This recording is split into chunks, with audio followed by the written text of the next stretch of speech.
Gələcəkdə məşğulluq bazarına uyğun tövsiyə sisteminin yaradılması nəzərdə tutulur. Əmək və Əhalinin Sosial Müdafiəsi Nazirliyindən bununla əlaqədar məlumat verilib. Bildirilib ki, bu addımla məşğulluq xidmətlərində süni intellekt texnologiyalarının tətbiqi istiqamətində yeni layihələrin həyata keçirilməsi planlaşdırılır.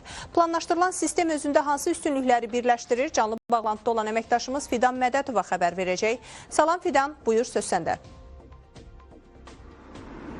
Salam Gülşən, bəli, gələcəkdə yeni innovativ yanaşmaların tətbiqi məqsədi ilə genişləndirilməsi məqsədi ilə Əmək və Əhalinin Sosial Müdafiəsi Nazirliyi tərəfindən yeni bir sistemin istifadəyə verilməsi nəzərdə tutulur. Hansı ki, bu tövsiyə xarakterli bir sistem olacaq və süni intellektin tətbiqi vasitəsi ilə sizin də qeyd etdiyiniz kimi həyata keçirilməsi nəzərdə tutulur.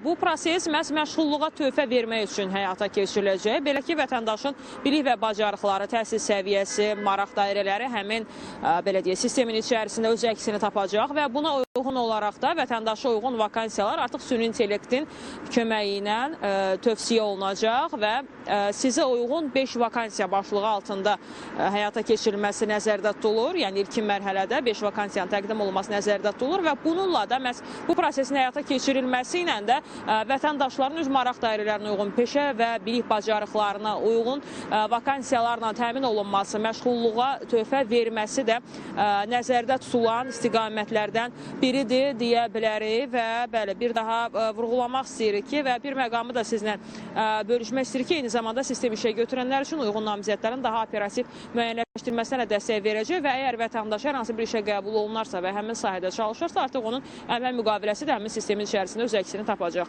Hələ ki, bizim son çatdıracaqlarımız bu qədər idi. Söz yenidən sizə ötürürük. Təşəkkürlər Fidan, ətraflı məlumat üçün. Elə bu informasiya ilə də bu saata burada yekunlaşdırırıq. Hadisələrin inkişafını isə ARB24-dən izləməyə davam edin. Saat 15-də